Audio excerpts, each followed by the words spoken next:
आधी रात को जब इजराइल फिलिस्तीन के लोगों पर कर रहा हैवानियत, अचानक सामने आया चीन ने दे डाली खुली चेतावनी। बड़े बड़े देश अब चीन के खिलाफ। चीन ने खोल दिया इजराइल के खिलाफ मोर्चा। इजराइल के पीएम नेतन्याहू फिलिस्तीन को तबाह करने की फिराक में। कई देश इजराइल के समर्थन में। अमेरिका ने भी इजराइल का समर्थन किया, लेकिन अचानक फिलिस्तीन के लोगों पर तरस खा गया चीन के मंत्री ने इजराइल को खुले शब्दों में चेतावनी दी। उधर इजरायली सेना फिलिस्तीन के अंदर ग्राउंड ऑपरेशन कर रही थी। इधर चीन ने सऊदी अरब को लगाया फोन। इजराइल से कैसे निपटना है, इसको लेकर बनाई रणनीति, जिसके बाद इजराइल में मच गया हड़कंप।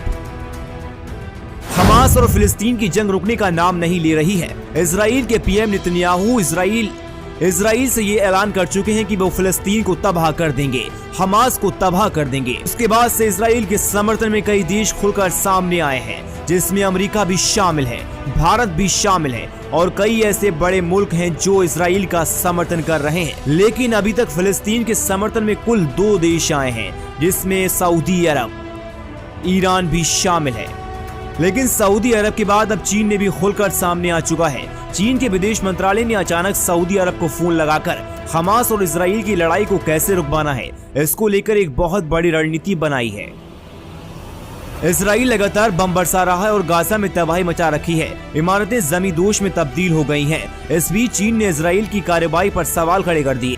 चीनी विदेश मंत्री वांग यी का कहना है कि गाजा में इजराइल की सैन्य कार्रवाई बिल्कुल गलत दायरे से बाहर निकल गई। इजरायली सरकार को चाहिए कि वो गाजा के लोगों को इतनी बाबरता से सजा देना बंद कर दे। वांग यी का यह बयान अमेरिका के विदेश मंत्री एंटनी ब्लिंकन से फोन पर की गई बातचीत के एक दिन बाद आया। अमेरिका के विदेश मंत्री ने इजराइल हमास संघर्ष को एक बड़े युद्ध में बदलने से रोकने में बीजिंग के सहयोग की मांग की थी। वांग ने ये बातचीत अपने सऊदी अरब प्रिंस फैसल बिन फराज से फोन पर बातचीत के दौरान की। वांग यी ने कथित तौर पर सऊदी विदेश मंत्री से कहा, सभी पक्षों को स्थिति को बढ़ाने के लिए कोई कार्रवाई नहीं करनी चाहिए और जितनी जल्दी हो सके बातचीत की मेज पर लौटना चाहिए। वहीं बताया गया है कि चीन के दूत शाही जून इजराइल हमास संघर्ष को समाप्त करने के लिए युद्ध विराम और शांति वार्ता पर जोर देने के लिए अगले सप्ताह मिडिल ईस्ट का दौरा करेंगे। गाजा में इजराइल और हमास आमने सामने। इधर इजरायली सेना का तमाम मुश्किलें हैं, बावजूद इसके वो गाजा के अंदर ग्राउंड ऑपरेशन शुरू कर चुकी है। यानी गाजा में सबसे बड़ी जमीनी जंग, सबसे बड़ा विध्वंस शुरू हो चुका है।